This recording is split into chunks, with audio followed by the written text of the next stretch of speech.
Shalom family semuanya, balik lagi ke Maxi Ministry Channel. Hari ini gue mau sharing sedikit tentang apa yang menjadi bagian kita untuk bisa menjadi maksimal dalam Tuhan. Hari ini gue mau bahas satu ayat di Yeremia 18 ayat 4. Bunyinya seperti gini: apabila bejana yang sedang dibuatnya dari tanah liat di tangannya itu rusak, maka tukang periuk itu mengerjakannya kembali menjadi bejana lain menurut apa yang baik pada pemandangannya. Terkadang kehidupan kita yang sudah kita jalani sampai hari ini, mungkin saudara dan saya sudah mencapai di satu titik yang menurut saudara itu udah cukup. Tapi Tuhan punya rencana lain. Waktu Tuhan mau merubah hidup saudara untuk menjadi yang lebih baik, menjadi bejana yang baru, menjadi bejana yang lebih bermanfaat, menjadi bejana yang jauh lebih besar kapasitasnya. Tapi untuk mendapatkan sesuatu yang baru itu, yang lama harus dihancurkan. Artinya gini, kalau saudara dan saya mau menjadi lebih baik lagi, dipakai sama Tuhan, kita harus siap untuk dihancurkan. Tapi satu hal yang saya yakin, ketika saudara ada di dalam tangan genggamannya Tuhan, the maestro itself, saya percaya saudara aman dan saudara akan mendapatkan hasil yang jauh lebih baik. Terkadang kita sulit sekali untuk mengoreksi diri. Nah, untuk pengoreksian diri ini sangat-sangat sensitif. Saya mau sharing satu ilustrasi. Saya sebut dia namanya Ayung. Ketika Ayung ada di dalam satu panti rehab bersama dengan saya selalu tanya sama dia, "Lu kenapa ada di panti rehab ini?" Dan dia selalu jawab, "Nggak tahu, gue kayaknya nggak ada salah. Orang tua gue benci sama gue, masukin gue ke dalam sini." Saya penasaran karena waktu itu saya sebagai ex-narkoba, saya sedang dalam masuk panti rehab, saya tahu saya ada dalam situ karena saya sebagai pecandu narkoba. Jadi saya harus mengobati kecanduan saya. Tapi si Ayung ini dia tidak tahu apa yang menjadi kesalahan dia. Dia ada di dalam situ, dia tapi nggak ngerti apa yang menjadi kesalahan dia. Nah, saya mau bilang gini, ketika saudara dan saya tidak mengerti kesalahan kita sendiri, itu adalah hal yang paling fatal di dalam kekristenan. Ketika saudara tidak mau mengakui kesalahan itu sendiri, itu adalah kesalahan yang sangat-sangat fatal. Nah, masalahnya terkadang kita bukannya tidak mau mengakui, tapi kita nggak tahu itu salah. Nah, singkat cerita, saya datang ke para pemimpin saya di sana, kakak-kakak rohani. Saya tanya, saya penasaran, si Ayung ini kenapa ada di dalam sini? Akhirnya diceritakan. Jadi ceritanya dulu waktu dia ada di luar, dia pernah di dalam satu perjalanan bersama kakaknya untuk pergi ke satu tempat. Kakaknya digonceng sama dia dari rumah, dan di tengah jalan kakaknya teriak, Ayung, Ayung, stop, Ayung, stop. Ayung dengan percaya diri dia bilang, diam kau, jangan berisik, naik saja motor ini dan kau akan kuantar sampai tujuan.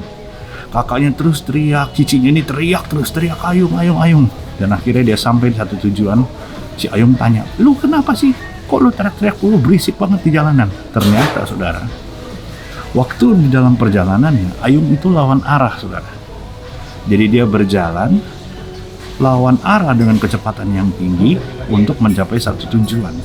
Cicinya pasti jelas takut karena semua yang kendaraan yang berlawanan arah itu juga tidak pelan saudara. Tapi menurut Ayung dia nggak salah. Menurut Ayung yang salah itu adalah kendaraan itu sendiri. Kenapa dia harus lawan arah? Padahal Ayung yang lawan arah. Yes, kita tahu Ayung salah kenapa? Karena semua kendaraan yang Ayung lewati, dari gerobak, dari Metro Mini, mobil pribadi, kendaraan umum, semua arah jalannya ke arahnya Ayung. Berarti yang salah siapa saudara?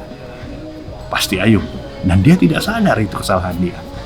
Singkat cerita, dia masuk ke dalam satu panti rehab. 6 bulan kemudian dia dikasih kesempatan untuk keluar dan dibebaskan menjadi anak bina yang sudah pulih. Tahu saudara, selama 3 bulan ternyata dia masuk lagi. Dia masuk lagi ke dalam panti rehab yang sama dan dia masih tetap tidak tahu kenapa dia di dalam. Saya penasaran, saya tanya lagi, ternyata dia pergi ke pasar. Dia bawa samurai yang begitu panjang, dia seret di jalur di jalanannya, dia muterin pasar cariin ibunya. Dia panggil, "Ibu, ibu." Dia teriak, "Mami, mami, di mana engkau?" katanya. Semua orang di pasar panik dan akhirnya Pak RT datang ke rumah. Dia bilang, "Ci, tolong anaknya nih, gini." Nggak lama Ayung pulang sampai rumah, Ayung diomelin. "Yung, lu kenapa? Kok ke pasar bawa samurai?" "Loh, emang saya salah? Saya kan nggak bunuh orang.